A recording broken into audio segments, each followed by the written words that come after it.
Subscribe कीजिए हमारे channel को और बेल आइकॉन को दबाइए हमारी लेटेस्ट वीडियो सबसे पहले देखने के लिए। Hello student, my self Alok Singh Rajput एक बार फिर एलबीएस कॉलेज के डिजिटल प्लेटफॉर्म पर आपका स्वागत करता हूं मैं। आज हम लोग डिस्कस करेंगे माइक्रोबायोलॉजी 1T के अंतर्गत आने वाला एक टॉपिक जिसका नाम है अरेंजमेंट ऑफ बैक्टीरियल सेल। पिछली क्लास में कहीं ना कहीं हम लोगों ने बैक्टीरिया की मॉर्फोलॉजी को डिस्कस किया था, जिसमें हमने इस बात को समझा कि बैक्टीरिया किस तरह से दिखाई देता है। अगर हम माइक्रोस्कोप के माध्यम से माइक्रो ऑर्गेनिज्म को ऑब्जर्व करते हैं तो वो हमें कैसा दिखाई देता है। पिछली क्लास में ही हमने इस बात को पढ़ लिया है कि माइक्रो ऑर्गेनिज्म कहीं ना कहीं कोकाई, अगर माइक्रोब्स स्फेरिकल स्ट्रक्चर में दिखाई देता है तो वो हमें वो कोकाई के नाम से जाना जाता है। अगर micro organism rod shape structure में दिखाई देता है तो उसे हम बेसिलाई के नाम से जानते हैं।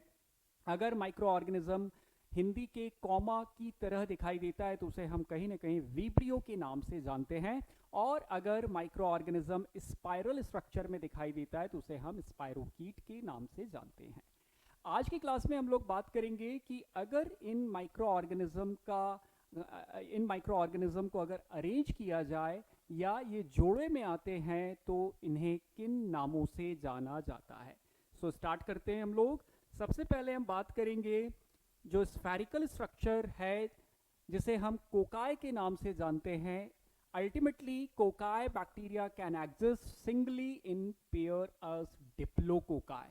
अगर माइक्रो ऑर्गेनिज्म स्फेरिकल स्ट्रक्चर में है और वो अगर पेयर्ड स्ट्रक्चर बनाता है तो वो कहीं ना कहीं डिप्लोकोकाई के नाम से जाना जाता है। यहाँ डायग्राम के माध्यम से भी कहीं ना कहीं आप लोग स्टडी कर सकते हैं कि अगर मान लो स्फेरिकल स्ट्रक्चर है और अगर वो जोड़े में पाया जा रहा है तो वो डिप्लोकोकाई के नाम से जाना जाता है।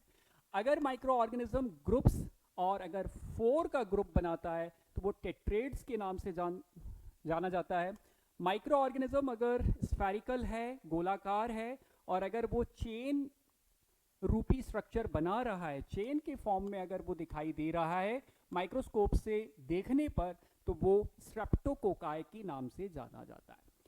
नेक्स्ट पॉइंट इज, अगर माइक्रो ऑर्गेनिज्म स्फेरिकल स्ट्रक्चर में है और अगर वो क्लस्टर शेप हमें दिखाई देता है, अंगूर के गुच्छों की तरह अगर वो दिखाई देता है तो वो स्टेफाइलोकोकाई के नाम से जाना जाता है। अगर माइक्रो ऑर्गेनिज्म क्यूब के रूप में दिखाई दे और विशेष तौर पर 8 कोशिकाओं का समूह हो तो उसे हम सार्सिना के नाम से जानते हैं। कोकाई में बी ओवल, elongated और flattened on one side. Cocci may remain attached after cell division. These group characteristics are often used to help identify certain cocci. तो इस पीपीटी के माध्यम से हमने इस बात को समझा कि अगर माइक्रो ऑर्गेनिज्म माइक्रोस्कोप से देखने पर स्फेरिकल स्ट्रक्चर में है और अगर वो कहीं ना कहीं पेयर या 4 के ग्रुप में या गुच्छों में या स्ट्रेट फॉर्म में दिखाई दे रहा है तो उसे हम किन नामों से समझ पाएंगे। अगली पीपीटी की ओर चलते हैं हम लोग। अरेंजमेंट की हम बात कर रहे हैं तो जैसे कि हमने पहले ही इस बात को समझ लिया है कि अगर स्फेरिकल स्ट्रक्चर है और वो पेयर्ड शेप में दिखाई देता है तो उसे हम डिप्लोकोकाई के नाम से जानते हैं। कुछ एग्जाम्पल्स मैंने आप लोगों के लिए रख रखे हैं। उदाहरण के तौर पर अगर हम स्ट्रेप्टोकोकस निमोनी और मोरेक्सेला कैटेरालिस की अगर हम बात करते हैं, इवन दैट अगर हम नाइजीरिया गोनोरिया की बात करते हैं तो ये कहीं ना कहीं डिप्लोकोकस के नाम से भी जाने जाते हैं या ऐसे माइक्रो ऑर्गेनिज्म जोड़े में पाया जाता है। यहाँ पर एक नाम बड़ा ही इंपॉर्टेंट सा है, नाइजीरिया गोनोरिया, जो कि कहीं ना कहीं सेक्सुअल डिसीज जिसे हम गोनोरिया के नाम से जानते हैं, जो कि पेनलेस अल्सर्स इसमें इस रोग में देखने को मिलते हैं। ये माइक्रो ऑर्गेनिज्म विशेष तौर पर डिप्लोकोकस या डिप्लोकोकाई के नाम से भी जाना जाता है बिकॉज कि ये जोड़े में उपस्थित होता है। अगर हम स्ट्रेप्टोकोकाई की बात करते हैं, स्ट्रेप्टोकोकाई नाम से ही हमने इससे पहले भी इस बात को समझ लिया है कि अगर माइक्रो ऑर्गेनिज्म चेन फॉर्म में अगर दिखाई दे रहा है तो वो स्ट्रेप्टोकोकाई के नाम से जाना जाएगा। एक एग्जाम्पल की अगर हम बात करें तो स्ट्रेप्टोकोकस पायोजीनस, बहुत इंपॉर्टेंट नाम है यहाँ पर। स्ट्रेप्टोकोकस पायोजीनस एक ऐसा माइक्रो ऑर्गेनिज्म है जो पस फॉर्म करने के लिए रिस्पॉन्सिबल है। मनुष्य, आप लोग इमेजिन कर सकते हो कि अगर किसी भी तरीके का घाव हुआ है, जिसे हम वूंड के नाम से भी जानते हैं, और उसमें अगर पस दिखाई दे रहा है, तो बिलीव करें कि वहां पर स्ट्रेप्टोकोकस पायोजीनस का संक्रमण उपस्थित है। वहीं अगर हम स्ट्रेप्टोकोकस एगेलेक्टिया की बात करें, तो ये भी कहीं ना कहीं स्ट्रेप्टोकोकाई की का एक एग्जाम्पल बन सकता है। नेक्स्ट पॉइंट की ओर चलते हैं हम लोग, टेट्रेट्स। पहले ही पिछली पीपीटी में हम लोगों ने पढ़ रखा है कि अगर माइक्रो ऑर्गेनिज्म स्फेरिकल स्ट्रक्चर में है और वो कहीं ना कहीं 4 का जोड़ा बनाता है, तो वो टेट्रेट्स के नाम से जाना जाता है। कुछ एग्जाम्पल्स दे रखे हैं मैंने, लाइक एरोकोकस की अगर हम बात करें, पैडिकोकस एंड टेट्राजीनोकोकस, ऐसे माइक्रो ऑर्गेनिज्म हैं जो टेट्रेट फॉर्म में पाए जाते हैं। नाउ दैट सार्सिना की अगर हम बात करें, सार्सिना जो कि कहीं ना कहीं गुच्छों में पाया जा रहा है। The cocci are arranged in a cuboidal manner as the cell are formed by regular cell division in these plan. Cocci that divide in 3 plan and remain in group cube-like group of 8.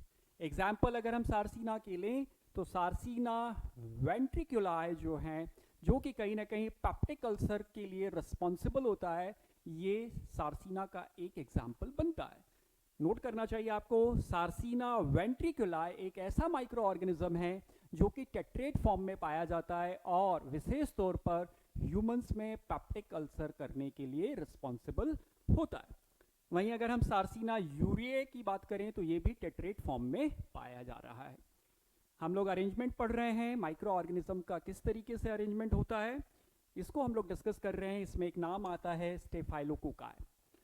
The cocci are arranged in grape-like clusters formed by the irregular cell division in 3 plan.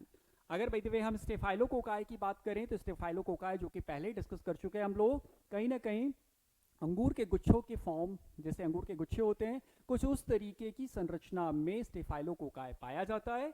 अगर हम staphylococci की बात करें, तो ये skin and soft tissues में संक्रमण करने के लिए रिस्पॉन्सिबल होता है। विशेष तौर पर एब्सेस, बॉयल्स, फ्रंकल्स और कहीं ना कहीं सेल्यूलाइटिस जैसे रोग जो हैं वो स्टेफाइलोकोकाई के कारण उत्पन्न हो सकते हैं। सेल्यूलाइटिस गंभीर स्किन का संक्रमण होता है, गंभीर बड़े वूंड बनाता है और कई दफ़ा इसे इस कंडीशन में एम्पुटेशन करने की भी स्थिति बन जाती है। नेक्स्ट पीपीटी की ओर चलते हैं हम लोग। अरेंजमेंट में स्पाइरल बैक्टीरिया की हम बात कर रहे हैं, ऐसे माइक्रो ऑर्गेनिज्म जिनका स्ट्रक्चर कॉमा आकृति का होता है, उसे हम कहीं ना कहीं क्या कहते हैं, स्पाइरुला के नाम से जानते हैं, या स्पाइरल शेप स्ट्रक्चर वाले माइक्रो ऑर्गेनिज्म को हम इसके अंतर्गत रखते हैं। Like spirula or curved bacteria which can arrange from a gently curved sap to a cork screw-like spiral.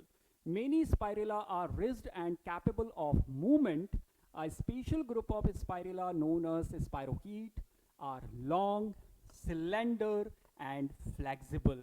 So यहाँ पर एक important लाइन निकल कर आती है कि जो कर्व्ड सैप स्ट्रक्चर वाले माइक्रो ऑर्गेनिज्म होते हैं, जिसे हम स्पाइरुला के नाम से जानते हैं, ये माइक्रो ऑर्गेनिज्म मूवमेंट करने में कैपेबल होते हैं। बहुत इंपॉर्टेंट लाइन है ये। सामान्य तौर पर माइक्रो ऑर्गेनिज्म में मूवमेंट देखने को नहीं मिलता, लेकिन जो स्पाइरल बैक्टीरिया होते हैं वो मूवमेंट करने में कैपेबल होते हैं।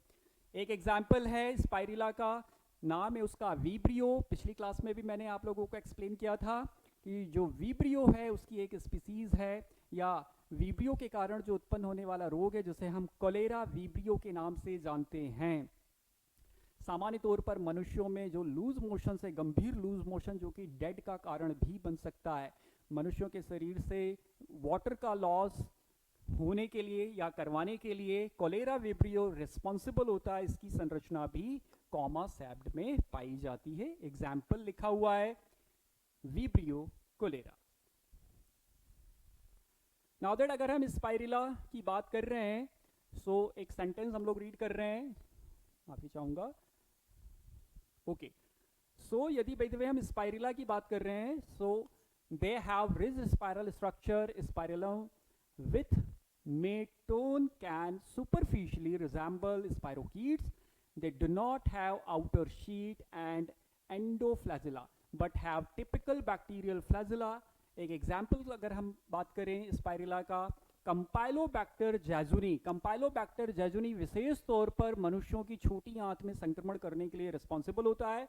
वहीं अगर हम बात करते हैं हेलिकोबैक्टर पाइलोरी, ये भी पैप्टिक अल्सर के लिए रिस्पॉन्सिबल होता है और इनकी संरचनाएं जो होती हैं वो स्पाइरल शेप स्ट्रक्चर या कॉमा शेप स्ट्रक्चर में पाए जाते हैं। स्पाइरलम विनोग्रेड्स्की की अगर हम बात करें, स्पाइरलम विनोग्रेड्स्की, ये भी एक माइक्रो ऑर्गेनिज्म है जो कि कहीं ना कहीं कॉमा शेप स्ट्रक्चर बनाता है।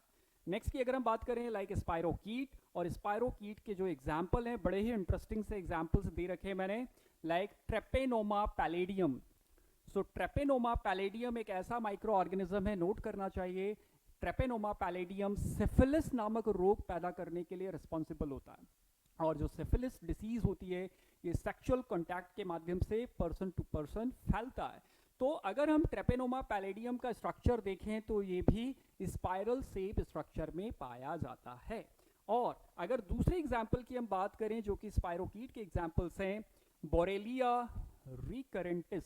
बोरेलिया रिकरेंटिस सामान्य तौर पर कहना चाहिए लाउसबॉर्न एपिडेमिक रिलैप्सिंग फीवर के नाम से जाना जाता है। जुओं के माध्यम से एक व्यक्ति से दूसरे व्यक्ति में ये माइक्रो ऑर्गेनिज्म ट्रांसफर होता है और गंभीर बुखार उत्पन्न करने के लिए रिस्पॉन्सिबल होता है। अगली पीपीटी में अल्टीमेटली हम अरेंजमेंट की बात कर रहे थे। Other shapes and arrangement of bacteria, number first is filamentous bacteria. ऐसे माइक्रो ऑर्गेनिज्म जो कहीं ना कहीं सेगमेंटेड फॉर्म में पाए जाते हैं, सेगमेंट में पाए जाते हैं, उन्हें हम फिलामेंटस बैक्टीरिया के नाम से जानते हैं। एक एग्जाम्पल है कैंडिडेट्स सेवेजिला, ऐसा माइक्रो ऑर्गेनिज्म है जो कि कहीं ना कहीं सेगमेंटेड फॉर्म में पाया जा रहा है। And the second one is pleomorphic bacteria. जब भी बात हम प्लियोमॉर्फिक बैक्टीरिया की करते हैं, ये ऐसे माइक्रो ऑर्गेनिज्म होते हैं जिसमें आउटर वॉल नहीं पाई जाती और इनका शेप डिसाइडेड नहीं होता। ये काफ़ी डेलिकेटेड माइक्रो ऑर्गेनिज्म के नाम से भी जाने जाते हैं, काफ़ी फ्लेक्सिबल होते हैं और इनका शेप एंड साइज जो है वो निश्चित नहीं होता। कुछ एग्जाम्पल्स हैं लाइक माइकोप्लाज्मा निमोनी और माइकोप्लाज्मा जेनेटेलियम। दो प्रकार के माइक्रो ऑर्गेनिज्म इस कैटेगरी के अंतर्गत आते हैं। माइकोप्लाज्मा निमोनी जो है वो निमोनिया कॉज करने के लिए रिस्पॉन्सिबल होता है, और माइकोप्लाज्मा जेनिटेलियम जो है ये रिप्रोडक्टिव ऑर्गन्स में संक्रमण करने के लिए रिस्पॉन्सिबल होता है। प्लियोमॉर्फिक बैक्टीरिया का शेप एंड साइज डिसाइडेड नहीं होता क्योंकि इसकी आउटर वॉल नहीं पाई जाती। सो आज की क्लास में हम लोगों ने चर्चा की है अरेंजमेंट ऑफ माइक्रो ऑर्गेनिज्म की, अरेंजमेंट ऑफ बैक्टीरिया। जब micro organism spherical, rod shape, comma shape या स्पाइरल शेप में होते हैं और जब ये कहीं ना कहीं एक साथ इकट्ठा होते हैं या क्लस्टर बनाते हैं, चेन बनाते हैं या अंगूर के गुच्छों के समान दिखाई देते हैं, तब इन्हें हम क्या कहते हैं, और पर्टिकुलर ग्रुप में आने वाला जो माइक्रो ऑर्गेनिज्म है वो कौन कौन से रोग उत्पन्न करता है, ये सारी बातें हमने आज की क्लास में डिस्कस किया है। Thank you so much.